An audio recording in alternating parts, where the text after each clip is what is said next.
Welcome, Smutters, to Sibsreadsmut podcast. I'm Ned. Hello, I'm Helen. Ooh. Get your most expensive suit, Italian loafers, and pinky rings. It's smut time. I like it better when I don't read anything ahead of time. Yeah. It's with my new saucy intro for every episode. Yeah. This is a podcast where we read, rate, review, and tell jokes, all while discussing our favorite dirty romance novels. If you're liking our brand of bullshit, go ahead and smash that like, rate, subscribe button. Every little bit helps. And if you have book suggestions and or questions, hit us up on those socials at Sibsreadsmut on Instagram and the TikTok, or email us at sibsreadsmut@gmail.com. You would be the first one You would be the first. to ever use that email. Not a whole lot of traffic. Also, the note that we've been given the last couple episodes, or this might be right smack dab in the middle of us giving us this new thing, is support your local libraries, folks. Oh, we love the libs. We love them, so should you. On today's podcast, very special podcast, a pretty dirty book. We will be discussing Beautiful Torment by A. Zavarelli. Mm-hmm. It is pretty wild. Spoiler alert, we will be talking about these books in full, beginnings, endings, twists, all fair game. If you haven't read it, this is a 14-hour one. I mean, it's pretty long. Yeah. Maybe see what our sex chapter titles are before you you hit pause and go back and read this one. But see if you like it, and off we go. Helen, I believe you have a brief summary of this book to give us. Is this the first Mafia romance? This is your first Mafia romance, right? Or have you read? And I've read other in the crime genre, Mafia straight up, yes, but I read two in tandem, pretty much back to back, like this past week or so, and so I had to go back and review my notes before we recorded this one, because I'm like, okay, they didn't scoop a person's eyeball out in this one. That was the other one that I read. You did read all those dark books back to back. All right, let me read the summary. This is a Mafia book, okay? So if you're interested in Mafia, if you love The Sopranos, Mafia, this is very different. Okay. First of all, the lady's name is Abella, Abella. What kind of name is that anyway? Okay, we'll do a deep dive on that later. Okay, summary. Abella is a Mafia princess with a secret and a hot stalker. Angelo is the wrongfully imprisoned love that Abella left behind for his own good. I'm already confused. Always a sign of healthy relationships to make decisions for your partner. I do. It goes really well. Abella, now engaged to Angelo's brother, Matteo, needs to deal with a pesky sex stalker and constant violence surrounding her eventful reunion with Angelo. Can they forgive the past and do the dirty till the cock crows? Pinky rings, murders, dark, sexy thoughts abound as these two star-crossed lovers try to fuck their frustration out on each other. On each other. The end.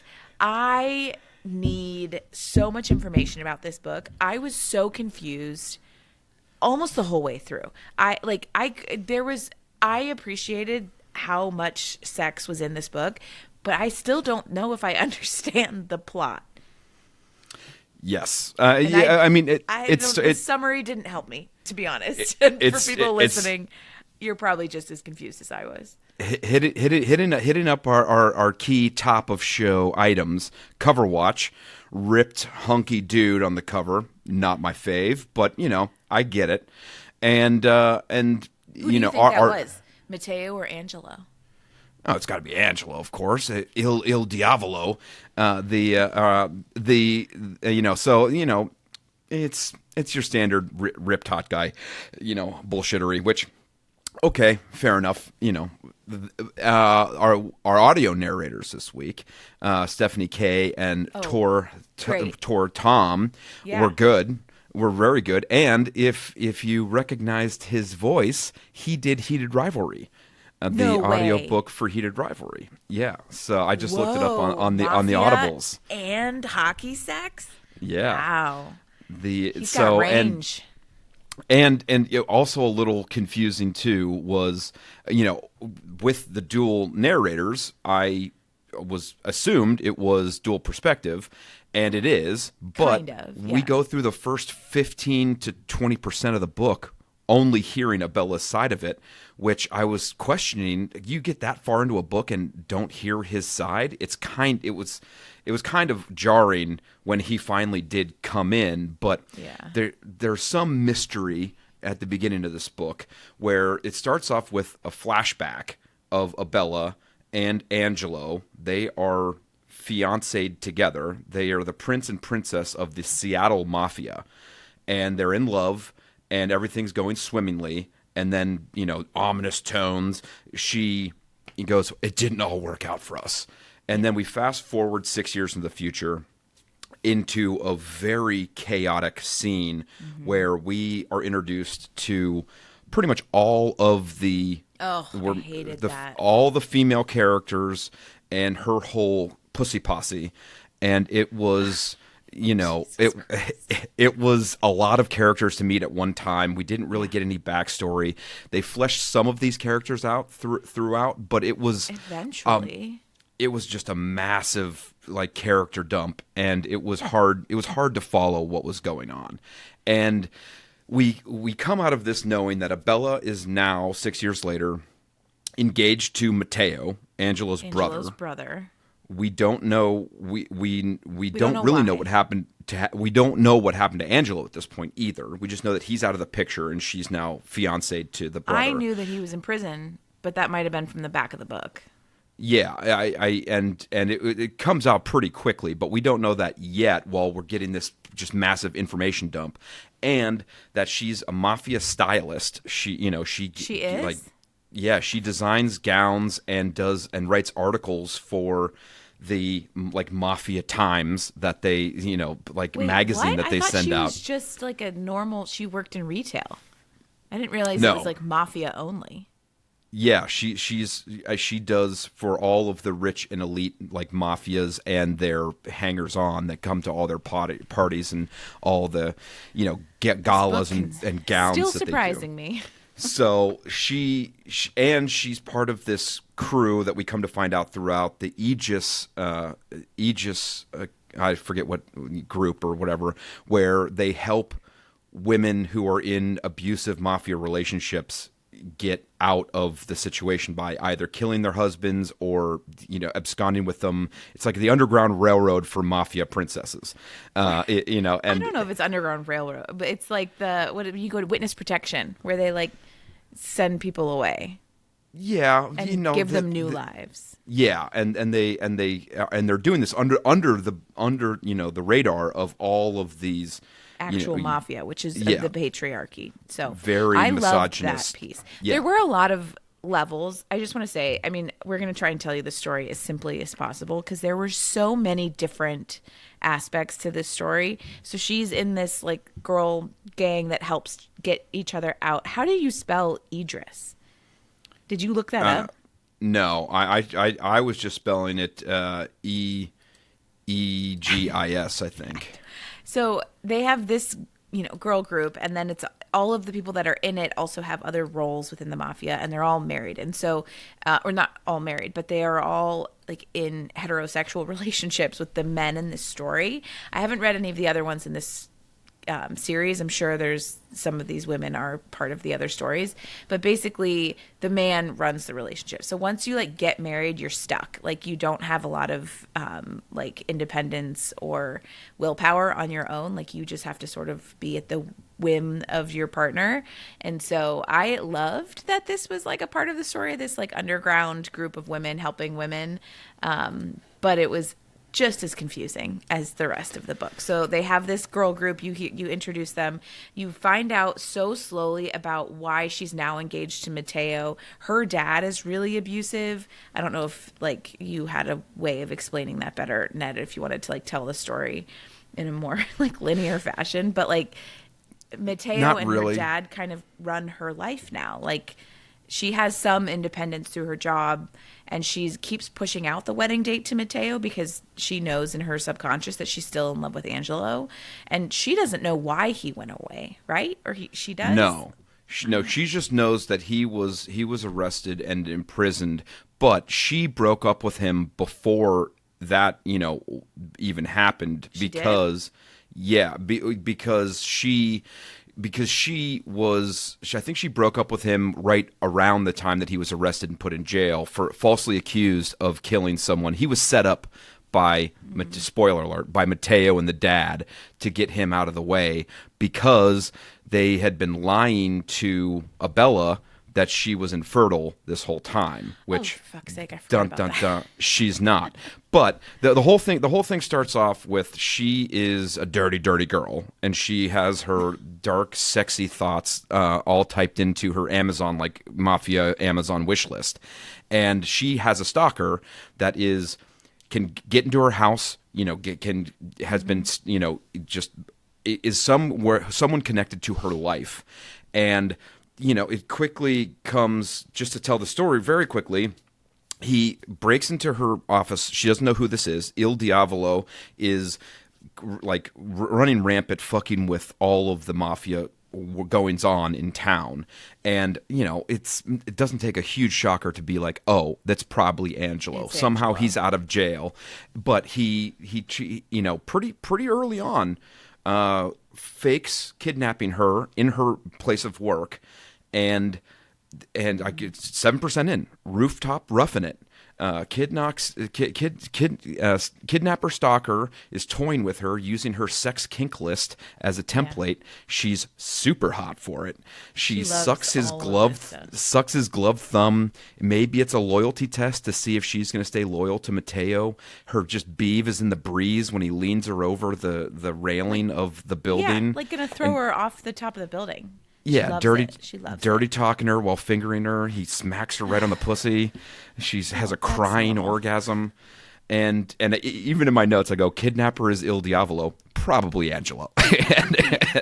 and pretty off the bat. Yeah, and so this continues on for a little bit here over the next couple of weeks. Like, the dad is trying to pressure her into setting a date with Matteo.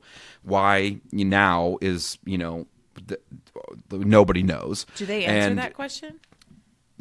Yeah, because the money's coming in, and now that they know that Angelo's out, they want to just get it done so that Matteo can cement and take over the family. Okay. And so 11% Il Diavolo digiting. Diavolo breaks into her room at night while she's hopped up on sleeping pills, some choking and boob play, light fingering. She loves the power and the fear. This is one of the lines that I highlighted. Thick, throbbing monstrosity of a cock is in there, and then he just brands them titties with his sperms. And he later does actually brand her. So yeah, that's an tattoos her. Well, and she. This was a very funny scene. She wakes up the next morning, covered in spunk and topless on the bed, and it just answers a FaceTime call to one of her friends from the beginning, and just topless, and the girl's like, "Hey, honey, like, why are your titties out?" that and she thinks it was a dream until she realizes, oh wait, my chest is sticky. It's very weird, and there's a whole sub layer of like the sister and Abella use ASL to communicate because the dad never learned it because their mom was beaten so much that she lost her hearing, so they learned ASL to talk. So now they use ASL as like a secret code language, which I thought was a little cool. That was like smart added element to it. Did I catch on to that when I was actually reading the book? No, I didn't. It was so. Well, Abella finds out that Angelo's out at the christening for one of their friends. I think her cousin or whatever is christening their kid, and Angelo is the godfather. So she has a fainting thing, now knowing he's out of jail. And he's going to kill his dad for being part of this whole thing. There's lots of killing. Kill her dad for being... No, his dad, his mom died while he was in prison. Angelo's dad had something to do with putting him in jail too, so he kills him as soon as he gets out. Oh, Jesus. And then 21% sleepy time penis. Angelo just walks into her house after now she knows that he's alive. Yeah. He doesn't wear a mask anymore around her, and he just like mouth bones her while she's on sleeping pills. Once again, pretty dirty. Revenge sex seems to work for both of them. She has also never slept with Matteo. Like, that's another big point, is that she needs to be pure for this marriage to whatever mafia prince that she's supposed to marry. So and Angelo thinks that they've been boning down this whole time. So like the whole virginity angle was kind of, okay. And I want to tell some seed stuffing going on here. Okay. Yeah. Gross. Thank you. That's too far. Nobody needs. There was a real seed kink, breeding kink in this movie. Well, once we get into the fertility stuff. So the next portion of the novel is my favorite experience with my husband so far. I got home from work and I said, Ben, I need to tell you what's happening in my book right now. And he was like, I don't know if I need to hear it. I said, sit down and buckle up. So finally Abella and Matteo set a date for their wedding. And so I'm just envisioning this, like, I don't know, Game of Thrones, like gothic architecture. And she's like walking down the aisle. And at the end of the aisle is the husband, but he's like, or is the groom, but he's facing away from her, wearing all black, and he's like big and muscular, and she's like, oh, I think that's Matteo. And then she gets to the front and it's not, shocker, not dun, Matteo. dun, dun. It is Angelo. So Angelo is just standing at the front and they get married. She just shows up there. This other man is standing there where she's expecting Matteo to be. They wed. And he has gone back, just to interject real quick, he's gone back and all of the plans that she and Matteo had put together, he had changed to be the details of their wedding when they were engaged, like from 6 years ago. So she's like, why is this not my wedding dress? Why is the color palette off? Why is all this stuff? He had been surreptitiously behind the scenes changing all the details to be their wedding from 6 years ago, which was insane. That's already insane. So she gets to the end. She realizes it's Angelo. They just get married. She just goes with it. And then she has to be deflowered. So he turns her around. In my mind, remembering this now, they are sitting on a throne. Again, all I could see is like gothic architecture. They're sitting on this throne in the middle of nowhere. He blindfolds her and he's like, you're mine. And he's like yelling at her, like, not who's your daddy, but like, who's your like mafia boss? And he's like, and she's like, it's you. And again, she loves like kinky, weird, dark stuff. So like he's being like dark and weird with her, and she's blindfolded, fucking loving it. She's blindfolded. She has no idea. And so he says at one point, like, who's your king? Like, who is the king of your world? And life or death, me or Matteo? And she chooses Angela. So they fuck, whatever. He like realizes like, oh, she definitely was a virgin because there was like a little bit of blood that like, okay, moving on. And so he's like, okay, good. You're only mine. She's like, I told you I was. He's like, well, I didn't believe you. And now I do. And so then he says, who, like, pick forever, like life or death, me or Matteo? And she says, you. And then there's just a fucking gunshot. And she feels like, she said it sounded like blood a watermelon and viscera exploding. Yeah. And it was Matteo, who had been like beaten up and placed right in like 2 feet from them. So she's like fucking Angelo in what she thinks is like her like wedding bed, and apparently there's like she knew she was on the throne. She knew this was but, like, the ceremony. That was like their wedding sex. And I think did she know there were people watching? Regardless, Matteo is like feet away, and then Angelo just blows his head off, and the detritus from his fucking brains goes all over her back, all over her body. And then she like takes off her blindfold, sees what's going on. There's just like blood and brains and semen, and like she's like full and stuffed with his spunk, and it's just like, what the fuck? She is just shocked. And then Angelo just like gets up and walks out. He's like, be ready to go in an hour. And she's like, what the fuck? And she like looks around. She can't find anything to clean herself up with, so she literally finds like a champagne, like a magnum of champagne, and just pours it all over her body to try to get some of the brains and the semen off, which just makes her then more sticky. And she like shows up at their private jet covered in champagne, semen, blood. The boat. She goes to the boat. they get on the boat. The boat. Oh my God. I'm telling Ben about this scene. I'm like, and then she hears a gunshot and then there's brains all over her back. And Ben was like, I am genuinely concerned. Like, this is one of the most fucked up like books. And I'm like, yeah, you're telling me. And that just like, I could not get over that scene. And I think there were several other people in my life. I was like, ooh, I need to tell you about something. And they're like, what? And I'm like, this is this scene from my book. It was so fucked up. I couldn't get over it. So, and now, like, Angelo is still just, like, hate fucking her because Angelo thinks that it was all her fault that he even went to prison. He thinks she was in on it, which she wasn't. But prior to that, 33% was their first kiss at the wedding, you know, of the book. They had kissed, I think they had kissed before when they were fianced. But Nona, Angelo's grandma, is talking to her about, like, takes her on a walk and goes like, do you know what to expect on the wedding night? You know, whatever. And not knowing that she reads all these spicy books. And Abella tells her that she's like, oh, I've read some of these spicy books, so I kind of know what's going on. And the grandma goes, like Fabio? And she's like, yeah, Nona, like Fabio. And I thought that was, Nona was great. She was like the one legitimate, like, fun, good character in this. And you know, some of the her girl crew is fun too.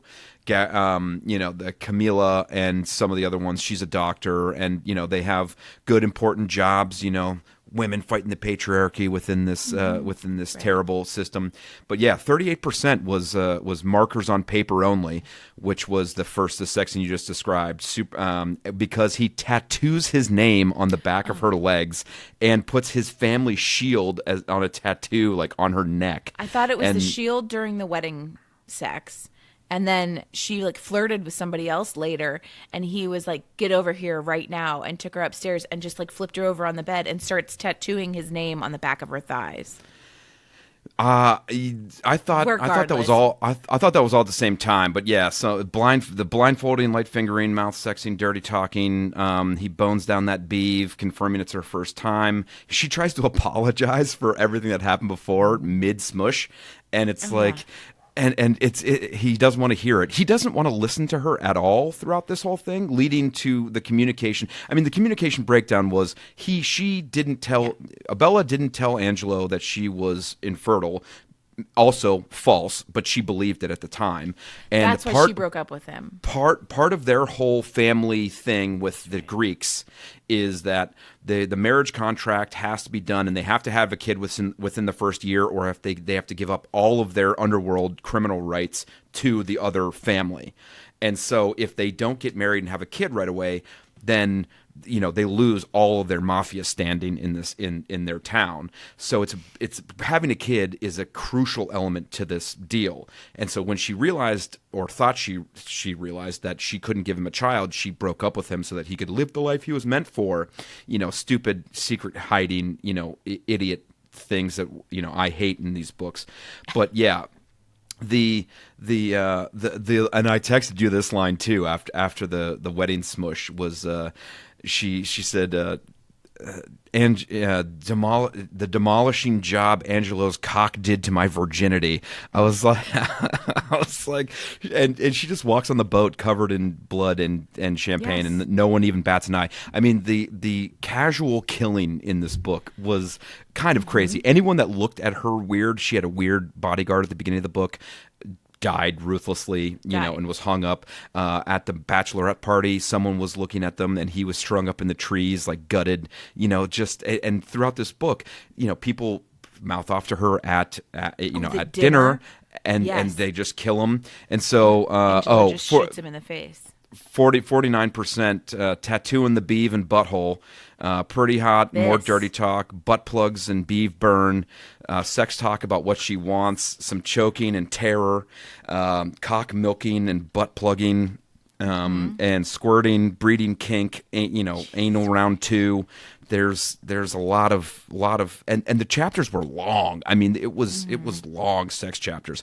The book's 14 hours long, and there's 19 sex chapters. Well, and I think too, 14 hours, and then you and I both had to restart the book. I got 25% in, and I was like, I have no clue what's going on, and so I just restarted, and it helped.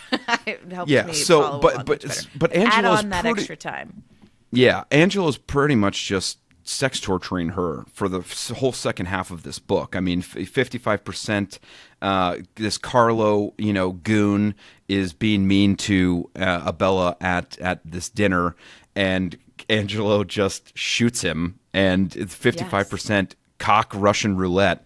It's a quickie, but Angelo is like pulling the trigger on his revolver while he's fucking and interrogating her, and he's rough and mean, and it was very not.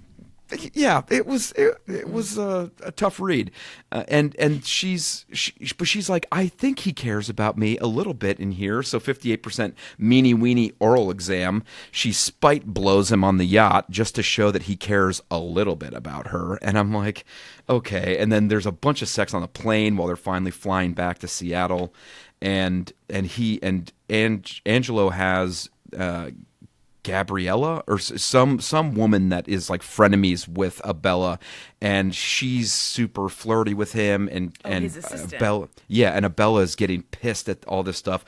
So they just decided to bone very loudly around their entire crew of people, which it leads to 59% Mile High Boneyard, self-explanatory, 61% clean up aisle 5, shower sex on the plane. The whole plane can hear them.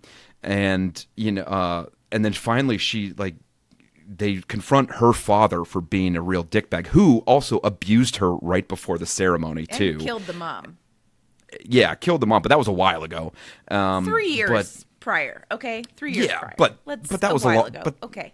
Yeah, but he beat her as she's about to walk down the aisle, and she's like walking down the aisle with a bloody lip. So they abscond with the dad, Angelo, and his crew, and just beat him with hammers. And she hits him with hammers. And wait, part of my feminist thing, I did love this. So the dad is a real asshole, and you're starting to find out more about all the dealings. I don't even feel like we can do a good job of explaining all of the different storylines that are happening. Underhandedness, yeah. Yeah. So the dad is just a jerk. He's been abusive to the girls, both verbally growing up and then physically. I think once the mom died is when he really started beating her and her sister physically. And so they they get the dad, Angelo and his posse get the dad, and she shows up or whatever, however she ends up there. And he Angelo looks at Abella and is like, is there anything you want to say to him? And she asks him a question. She does something and he doesn't say, he says something jerky to her. She just takes the fucking hammer and starts pounding on his hand and just breaks all of the bones in the hand, goes hog wild on his fucking hand, and he's screaming, and Angelo's like, whoa lady, takes the hammer away from Abella. And I'm like, in the last many hours that I've been listening to this book, Angelo has point blank shot 12 people, and then he's like, whoa Abella, enough with the hammer hands, stop going crazy. It's like, what the fuck, you just shot someone at a dinner party the night before point blank for saying the wrong thing, and now suddenly you're like, all right lady, chill, that is too far. And so she leaves. I mean, she's like, do what you want with him. Essentially, kill him. Yeah. And so I think he dies, a day or two later. They torture him. They torture him for information. Because Angelo is still trying to find out Abella's secret, because she's being tight-lipped about it, and the dad is being tight-lipped about the whole, infertility scam that they ran. Mm-hmm. And Abella still thinks she's infertile, and so she's still hesitant, whatever. And in between the death scenes right there, Genevieve gets Abella gets a little pissed off with Genevieve, The the assistant, and just big boss man bang 68%. Just loudly fucks him in the office, and lots of cum talk, and just cleans him up with her mouth, all while she just fired Gabriella or Genevieve on the way in. She walks in. Genevieve's like, he's busy, and she's like, "Fuck you, you're fired, get out." And then she goes in, locks the door, and Genevieve's like pounding on the door, like, "Angelo, let me in. She can't fire me. She can't fire me." And then like Abella has like security come and escort her out. In the meantime, she's like fucking Angelo, like loud and screaming. Loud. She's like, "Who's slapping your daddy?" Yeah. And it's like, and then like she like they finally finish their fucking whatever on the desk, and she goes, "I hired you a new assistant. His name's Andrew. He starts shortly." Yeah, And Andrew walks in. It's just such guy. a great scene. And apparently he's really good. At the end of the book, they're like, Andrew's like a really good assistant. She's like, Yeah. I know. Well, so there's still this secret, and Angelo doesn't know what it is, so he kidnaps Abella to try and get it out of her, and takes her to the whorehouse, the cat. So the 73%, the cat club, cat house carnal treasure. It's the more butt plug with an audience, vibrator DP. Abella is into it again. Lots of filling. More swallowing, and I was like, this can only be considered fuck torture, right? I mean, at this point, he's like torturing her with orgasms, and she's like strung up. Like this was like weirder sex, not weirder. Weird's the wrong word, but like this is like 50 Shades of Grey sex room stuff where she's like bound up on a bar with handcuffs, and her legs are spread with a spreader bar, and like there's an audience and people watching it. It's just like and also the cast of characters here is weird too, because we haven't even talked about Romeo, who is Angelo's brother, who was struck by lightning and is now just a little off, and he's just the family torturer, and he has like Asperger's or something now, and he's like, I can never say the right thing. I think he's one of the books. He's one of, I think, the next book. He's the second book. Her friend Gabby and Romeo are the second book. Yes. She's betrothed to some other fat Guido guy, and can you say that? I don't know. I just did. And Get us canceled. Yeah, so the whole thing, and it's crazy. And then there's the 78% hedge maze hoedown. He chases her around the property wearing his mask again for whatever reason, and just bangs her in the hedge maze, and punishment for because she was kneeling in front of the Greek Stavros guy, getting his inseam for a suit, and he flips out and like terrorizes her. And then 79% lazy evening warming. He's just like, leave it inside as they're just laid in bed. Let it bake. Yeah, let it bake. And 81% garden gorging.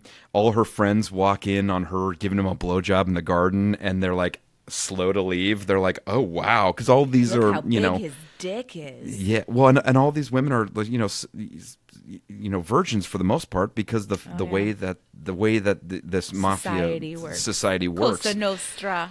Yeah, and so 82% hallway finger food. Some union flunky says some shit to Abella at a dinner, and Angelo just knocks his head off a wall and then fingers her against the wall above his knocked out body in the hallway, and then I think they kill him too, at some point, probably, and then. The infertility is confirmed again by these doctors or whatever else. Oh no, infertility just confirmed. We find out now in the story that she was infertile, which is why she set this whole thing in motion 6 years ago. And Marcella, who is Angelo's sister, is a doctor and is like, I want to run more tests. Like I don't think so. And she went to like 5 doctors. But they were all arranged by the dad and Matteo. She didn't realize that at the time. Of course, she thought, like, my God, I've gone to 5 doctors. And they've all said the same thing. It must be true. And there's all this, like, paperwork that she literally had sewn into the seams of her coat so that, like, people couldn't find it. Yada yada, crazy talk. It's crazy. Well, and this is my other the Nona scenes, which I loved, and this is my other favorite scene, which is after her friend group walks in on her blowjobbing him in the park. Just blowing. You don't need to say blowjobbing. They give her a bunch of presents, all this kind of like they're having a garden party or whatever, and the girls come over, and so they give her like a bag that says "My apologies to your pelvic floor" as a mug, and like Epsom salts and chocolates and like a crown that says "Blowjob Queen" on it. Yeah. It was funny, and then they have this goddess ball, mafia ball, where they have everyone dressing up as like, Aphrodite and all this other kind of stuff. And 88% goddess gouging. He gives her a quickie in the hallway, and she's planning on leaving. She's like, I gotta leave him now because the whole infertility thing is going to ruin his life and ruin his mafia business. So she's going to use her Aegis network to disappear on him once again, so giving him no choice. Fuck she doesn't talk about it with him. Like there's no 90% farewell fornication. It's a sweet and slow bone. Aptly named. And then Angelo gets word about this Aegis network. He still doesn't know it's the women doing this, but he's got a line on people disappearing the women, and he leaves to go investigate this. And she activates the network and gets absconds out of the away from her security and everybody else, and gets just sent to like France, southern France, and is living there. And he all the women in her life like claim omerta, the mafia omerta. We won't speak of this, and they all clam up and stand tall to the men in their lives, saying, "You need to tell us what's going on." They're like, "Nope, girl code, not going to do it. Omerta, we have a code too," which I loved. I loved that scene, and then he finally tracks her down because dun dun dun, Marcella finds out that she's, in fact, not only not infertile, she's currently pregnant, and then gives Angelo the information he needs to track her down. So he does not. She does not tell Angelo that stuff. I think she maybe says, he doesn't. He does not. She does not tell him that she's pregnant about the fertility stuff. But she does give him clues to find her. Yeah. And bring her back. And so 94% hide and seek in that beeve. Super quick, some butt smacking, punishment and pleasure, and they finally talk 95% of the way into the book. They finally have the conversation. He's like, "Oh, if you can't have kids, fine. I'll go to war. I'll fuck up the Greeks. Like, I don't care." And the whole family volunteered to go to war with us. So come back. So she's like, "Okay," and then just comes back. She was gone for like a month. Like it took him like a month to find her, and she's just like living this life in France, like walking to get a fucking baguette every day, and like she's Belle in The Beauty and the Beast or something. This like small French town. And then he just shows up and like, of course, like breaks into her apartment in the middle of the night. She's like, "I didn't leave the window open before I went to sleep." And like suddenly there's a masked man next to her bed. It's okay. Well, and she goes back and it's like no question. Immediately, no question. And Angelo goes, "Okay, I'm going to go deal with the Greeks and tell them, hey, we're either going to war or we got to renegotiate this baby contract." And lo and behold, Abella finds out immediately as Angelo's doing that she's pregnant right now. With Marcella, who says, "You're not only not infertile," and she tries to go stop him from making this deal with the Greeks, and she's too late. And now Angelo owes Ares some kind of favor, the head of the Greek mafia, and then it's just kind of left there. And then 97% pregnancy poke. Angelo tries to stab the baby in the head with his wiener a lot. Okay, that's not how it works. But and lots of mouth sexing. And then epilogue is just like a year later, the kid has a temper just like daddy. And, Gabby and Abella, Gabby comes to Abella, wants tips on, what she wants to get, on how to bone down and before she gets sold to the highest bidder for marriage. Like, so book 2 is Gabby and ends up being Romeo. The lightning struck brother. But yeah, 19 sex scenes in this. I mean, it's pretty It's pretty How many crazy. people died? That should have been. Oh, what I didn't count, but I mean, at one, two, I mean, minimum 10. At minimum Yeah. 10. And and there's murders that happen off. The whole reason that they are looking into the Aegis network is because this Grant Ellison guy gets killed, yeah. and he was a politician, and he was murdered. And so they're looking for his killers because the rest of the mafia world is up in arms about this death. And like he was favorable to the mayor. Yeah, he was the mayor of the town and very favorable to them. And they had business dealings with him. And now he's dead, and they can't find his Guma, his side piece, and because the Aegis network disappeared her. And so, there's a whole nother level of that going on in behind the scenes. There was a lot going on in this book. And, I think upon second listen, after reading it at first, I was confused. When we were supposed to read this one and we didn't, I think we made a big stink on the last episode of like, we're actually going to have to read this one. And I was like, you know what? It's $5 on Audible. Let's just buy it. And so we ended up listening to it. But, it made a lot more sense when listening to it. But still, there's a lot of characters, a lot of names ending in A or O. And it was a lot of characters to keep track of, and I don't think all of them were essential to the story, and I think we could have done with slower introduction of characters and a little more. We come to find out some intricacies of the side characters throughout the story, but like.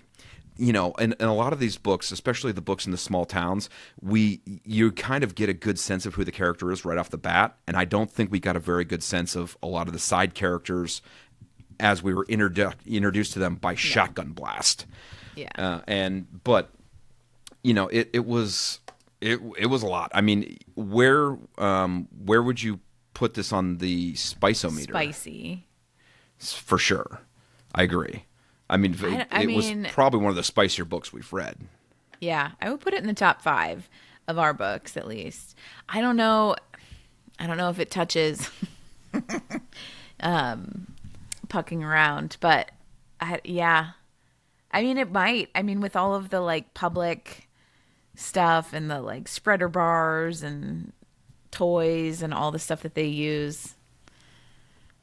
Yeah, I mean, the tropes and stuff. It's like the dark mafia romance. I think this was, like I said, I read a couple of them, in tandem around the same time. But this was one of the first dark mafia romance books that I've read. Enemies to lovers, I guess, is another trope that's in here. Morally gray stalker stuff going on. I mean, we've been reading the second chance romance.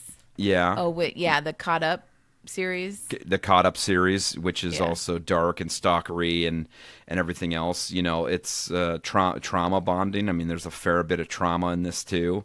Yes. Cosa Nostra setting, which the Seattle Mafia, that one was new for me. Usually those are like East Coast, maybe Chicago, but this was a new one in the Pacific Northwest, which was fun. I mean, a fun setting. Yeah. I've never been there. So. The casual violence of this kind of threw me off too. Like we've read other books like the Caught Up series and Butcher and Blackbird, which are violent and have a lot of gore in them and stuff. But the casual like you said the wrong thing. What did you mean? You didn't say it. Dead. I had dinner with my friend Julie, and I was regaling her with what I just regaled you guys with about how I was telling Ben the story of her losing her virginity, and she was like, "Wow, it sounds like a lot of people are dying." I was like, "Girl, you don't even get it." On the way home was that dinner scene where he just shoots Marcello or whatever his name in the face, and I was like, "Well, we had 2 deaths on the way home," and she was like, "That's a 20-minute drive." I was like, "Yeah." Mm-hmm. 2 people dead. Don't worry about it. Would you recommend this book? This one gets the caveat of like to the right person. This is not a book I want mom touching with a 10-foot pole. Way too much spice. Yeah, way too much spice. Like she would be like, "What the fuck are you guys doing?" It's a very specific crowd, I think. And it's even like, I mean, I watched Sopranos and I loved it. This didn't feel like that. Like, this felt like beautiful people are like, they're all jacked and like stunning people. Like Sopranos, Tony Soprano's not like a real looker, like when Ned shows the cover of book, which I'll make him put up again here, like that does not look like Tony Soprano. Yeah, like whichever side of my head it's on, that is not Tony Soprano. So like I loved The Sopranos also because there was a therapist in it, and I just loved that whole thing. But like I just, it's so different than anything. Yes, I would recommend it to the right person in the right mindset who's like, this is their thing. It's not like you're going on vacation with your kids. Absolutely. Yeah. This is a beachside read. I mean, most of these books aren't Helen. I mean, That is not true. I would read a lot of these books poolside. Well, yeah, but with your family and everything else, I don't know. I maybe. But I would say the spice level is very high. Anyone looking for a super spicy novel, yeah, I mean, everything else, the casualness of the violence is so casual that it's not particularly, it's shocking in the presentation of it, but not in the content. So it's like, it's not like ripping people's eyeballs out and weaving a web of their entrails like on the ceiling, like Butcher and Blackbird. It's not, the Caught Up series of, there's a little bit of the stalkerish element in there, but the shooting of people is just so casual. It's like watching an 80s action movie where it's like, the people are just dropping left, right, and center. It doesn't, it almost like has no, you don't consider them like, it has almost no bearing to the story, and sometimes these guys are smarmy assholes, and you're kind of like, good, get them, and so I would give this a recommend. You would give it a recommend? Okay, So I just want you to know the book that Ned is recommending to you. I'm going to read to you some of the micro tropes and kinks that are in this. This is from a Goodreads review that I love. Of Beautiful Torment. Beautiful Torment. Micro tropes: alpha hole, boy obsessed, branding, the caveman carry, good girl, hand necklace, which I think I texted you about. The hand necklace. It's always been you, mine. Secrets and Lies, Tattooed MMC, Touch Her and Die, Who Hurt You, and Virgin Female Main Character. And then, this is the other, so Ned is recommending you this book, FYI, ladies. These are the kinks that are listed in this book. Bondage and restraint, butt stuff, breath play, cock warming, cum jammer, dirty talk, domination, finger licking good, forced O's, masked MMC, plugged primal, public play, spanking, squirting, and toys as teammates. And then it says, warning, this steamy read will have you door dashing batteries for your bob. So, thank you to Cursed Reads on Goodreads for creating such a lovely review that really speaks to fun. Everything in there. But that's the book that Ned wants you to read. Absolutely. Just kidding. Have you read anything else this week, Smelly Belly, that you would recommend to the audience? Are we done talking about Mafia? We more than continue on, but I mean, we're trying to keep these tight now. We're trying to keep these episodes tight. Like a virgin. Like a virgin. So I want you to talk about the books that you were reading in relation to this book, because I read some awesome books. I read The Night We Met, the most recent Abby Jimenez, which I loved. I enjoyed that too. Getting a lot of not love. It's not people's favorite Abby, I'll say, according to the reviews. I loved it. I actually really did like it. And I read a book called How Not to Hate Your Husband After Kids. Impeccable. Impeccable. That has been on our library queue for a very long time. You've been re-renting that constantly. I know. I should just buy a copy. I need to study it like a textbook and underline things. And then I read Strangers, A Memoir of Marriage. But those are just like the normal books that I read. Ned, why don't you tell us about the books that you read in relation to this mafia romance? So, in addition to Beautiful Torment, I read Bad Bishop, which is by L.J. Shen, and that's Society of Villains #1. And that is it starts with a guy getting his eyeball scooped out by an Irish mob guy getting his eyeball scooped out by a Italian mob guy, and then he marries the daughter of the Italian, and she is also mute and does sign language. Also, and who else is mute? The mom used sign language in this book, and so like both of these dark mafia romances had people using ASL in it and everything else, which I thought was a weird kind of connection.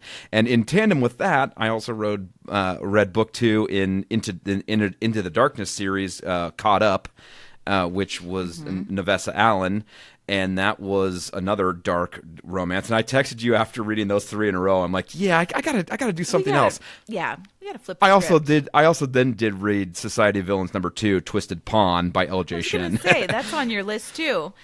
Yeah, I read that as well. And then Half His Age, the Janet McCurdy, I read, which was okay. And the Night We Met, Abby Jimenez, which I enjoyed as well. And a couple of sci-fi books in there, Vanguard Emerges and Platform Decay, Martha Wells and Michael Chatfield. But the one that I read that I really enjoyed was Miki Bramer, The Collected Regrets of Clover. First of all, I'm reading that next, and I downloaded that, so you're welcome on our joint library card. I enjoyed that a lot. I give it 5 stars. I'm looking at your list right now on Goodreads, and you gave it 5 stars. I'm so interested. So I'm presently reading the Ellen Hilderbrand University book. What is it? The Academy, I think. I'm skipping that one. Yeah. Don't have the time. Don't have the time. I don't know if that's up your alley.